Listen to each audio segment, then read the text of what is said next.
नमस्कार विद्यार्थिनी मैत्रिणींनो, कशा आहात? छान आहात ना? हो. आज आपण पर्यावरणाविषयी अधिक माहिती पाहणार आहोत. पाहायची काय? हो. ठीक आहे. मला सांगा, प्रदूषण म्हणजे काय? तुम्हाला माहित आहे काय? सांगा बघू. सांगा. पर्यावरणात मिसळलेले हानिकारक घटक किंवा पदार्थ म्हणजे प्रदूषण. आणखी कोण सांगेल? पर्यावरणाचा झालेला ऱ्हास म्हणजे प्रदूषण. बरोबर, पर्यावरणाचा झालेला ऱ्हास म्हणजे प्रदूषण. तर आज आपल्या अवतीभोवती अशा पर्यावरणीय अनेक समस्या आपल्याला पाहायला मिळत आहेत. तर तुम्हाला कोणकोणत्या समस्या या पर्यावरणीय माहिती आहेत सांगा बघू. सांगा. वायू प्रदूषण, जल प्रदूषण, जल प्रदूषण, ध्वनी प्रदूषण, भूप्रदूषण, भूकंप, महापूर, वादळ, त्सुनामी, बरोबर, प्लास्टिकचा भस्मासुर. अगदी बरोबर. आजकाल आपल्या आजूबाजूला सगळ्यात महत्त्वाची समस्या म्हणजे निर्माण झालेली प्लास्टिकचा भस्मासूर. तर या विषयाचा आपल्या मराठीच्या पाठ्यपुस्तकामध्ये एक पाठ आला आहे. या प्लास्टिकच्या भस्मासुरामुळे काय काय झालेलं आहे बघा. तर ह्या प्लास्टिक जे आहे, ह्या प्लास्टिक आपण सगळीकडे वापरतोय.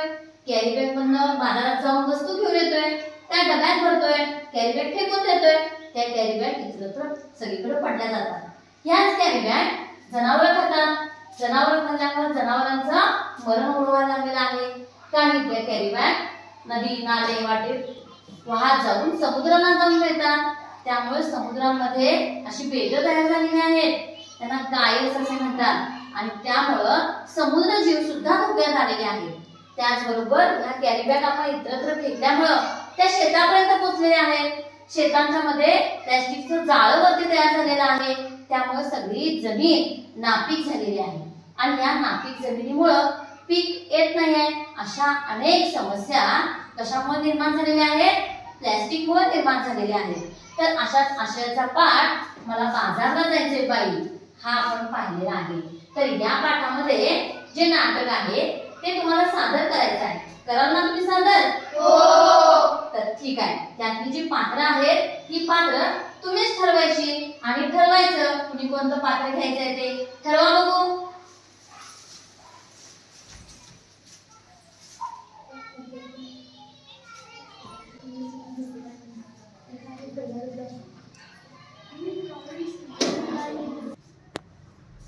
नमस्कार, माझे नाव अहिल्या मोहन बरगाले. माझे या नाटकातील पात्र आहे पहिली व्यक्ती. नमस्कार, माझे नाव हिंदवी अर्जुन जाधव. माझे या नाटकातील पात्र आहे दुसरी व्यक्ती. नमस्कार, माझे नाव अमृता मोचुंदे. माझे या नाटकातील पात्र आहे तिसरी व्यक्ती. नमस्कार, माझे नाव दिव्या पंकज निर्ले. या नाटकातील माझे पात्र आहे चौथी व्यक्ती. नमस्कार, माझे नाव श्रुती राजगोंडा पाटील. माझं या नाटकातील पात्र आहे पाचवी व्यक्ती. नमस्कार, माझे नाव रौजा हिमंत जमादार. माझे या नाटकातील पात्र आहे सहावी व्यक्ती. नमस्कार, माझे नाव दिव्याशंत पुजारी. या नाटकातील माझे पात्र आहे बाई. नमस्कार, माझे नाव भूमिका संदीप कांबळे. या नाटकातील माझे पात्र आहे बाई.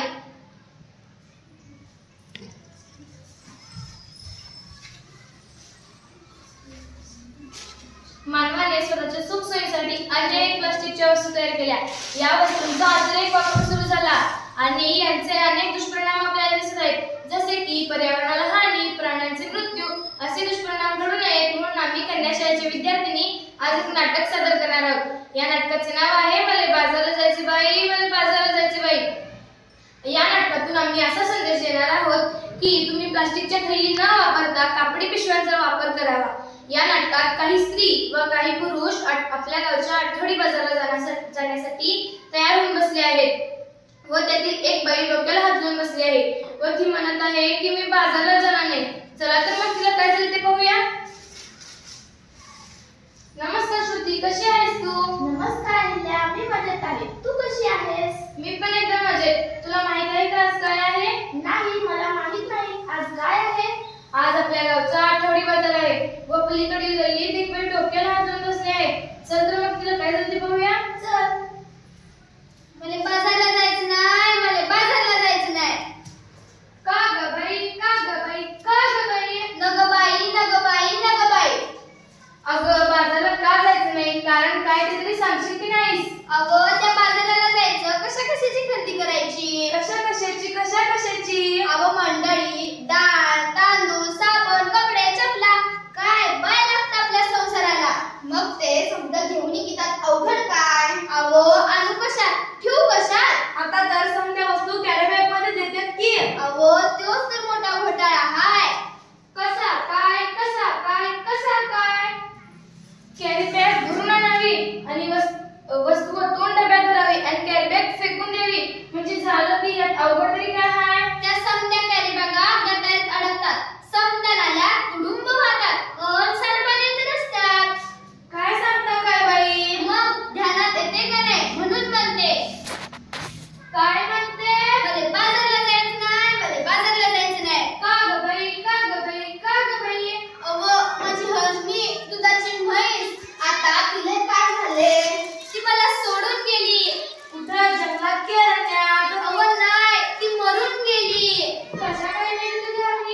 अहो सरकारने काढला आहे आदेश प्लास्टिक नका वापरू ह्याच्यातले विषय सजीवांना वाचूया हा दिलाय संदेश पेपरातली बातमी वाचली की नाही आता काय तुम्ही आमच्या बघत नाही सांग बाबा सांग मला आठवत नाही पेपरात आले तरी काय त्या समुद्र किनाऱ्यावर काय झालं त्या समुद्र किनाऱ्यावर मरून पडली बिचार 2000 कासव त्यांच्यासाठी होतात डोळ्यातून आसव वाईट घडलं प्लॅस्टिकच्या विचारातून जलचर नाही वाचलं अगं ऐक परवाच माझ्या मुलानं सांगितले आहे जगभरातून वाहून आलेले प्लास्टिकचे प्रचंड साठे समुद्रात तयार झाले आहेत अटलांटिक आणि पॅसिफिक महासागरात असे 5 गायस तयार झालेत जणू प्लास्टिकची बेटच तयार झाली आहेत त्यांचे दुष्परिणाम YouTubeवर जरूर बघा परवाच माझ्या मुलानं मला ते दाखवलं आहे वय मला पण एक गोष्ट ठाऊक आहे प्लॅस्टिकच्या भांड्यात डब्यात किंवा बाटलीत एखादा पदार्थ ओतला आणि तो 1-2 तासानंतर प्याला की तो पदार्थ जो कोणी पेईल त्याच्या रक्तामध्ये प्लॅस्टिकचे अंश आढळून येतात मी परवाच पेपरात वाचले की आता तर नवजात बालकांच्या रक्तामध्ये प्लॅस्टिकचे अंश आढळून आले आहेत मग ध्यान देऊ नये का एवढंच नाही आणखी अकरीत घडले तरी काय प्लास्टिक नका वापरू सरकारने केलाय कायदा सजीवांना वाचवायचा केलाय कायदा खरंच की काय आपण आणि पोरबाळ खाणार काय आपली काळी माय ओसाड होत आहे कशी काय जमीन नांगरली प्लास्टिकची जाळी वरती आली शेतात पीक येईल कसं मिळतील खंडीवर कंस म्हणून म्हणते काय म्हणते भले बाजारला जायचं नाही अहो त्यापेक्षा मी सांगतो तसं करा ह्या समजा लोकांना उपदेश करा की तो काय वापरू पिशवी कापडाची कागदाची आणि प्लास्टिकची नकोच काळजी घेऊ वाचून धरायची आता तरी बाजाराला जाशील की नाही वय पण मी प्लास्टिक थैली हातात धरणार नाही मला बाजारला जायचं बाय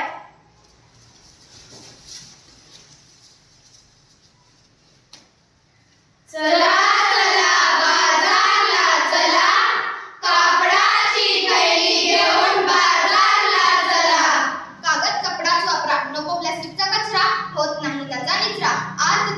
वसुंधरा कागद कपडाच वापरा पिशवी बरोबरी पर्यावरणाचे रक्षण करी सुंदर नाटक चालतं आणि खूप तुमचं कौतुक आहे मी तुम्हाला काही प्रश्न विचारणार मोजके 2च प्रश्न आहेत माझ्याकडे प्लास्टिकचा पुनर्वापर तुम्ही कसा कराल काय करणार प्लास्टिकचा पुनर्वापर करणार तुम्ही नेमकं काय करणार काय करू शकाल नवीन आयडिया तुमच्या कोण सांगते सांगा प्लास्टिकच्या बाटल्यांपासून आपण असं झाडू तयार करू खूप शकतो सुंदर झाडू तयार करतात हा तुम्ही सांगा प्लास्टिकच्या बाटलीपासून बर्ड फीडर खूप सुंदर हा फास्ट प्लास्टिकच्या बाटलीपासून बिशी तयार करतो ओके व्हेरी गुड हा आपण प्लास्टिक पासून ब्रिक्स तयार करू शकतो आपण ओके आपल्या बॅगेमध्ये ब्रिक्स तयार करू वापरू शकतो खूप सुंदर आपण प्लास्टिकच्या बाटल्यापासून पेन स्टँड तयार करू शकतो एकदम सुंदर आता तुम्हाला घरचा अभ्यास होतोय तुम्ही सगळ्यांनी काय करायचं प्लास्टिकच्या वरती स्लोगन्स लिहायच्या म्हणजे घोषवाक्य तयार करायची सुंदरशी घोषवाक्य तयार करून उद्या तुम्ही सादर करायचे ओके थँक्यू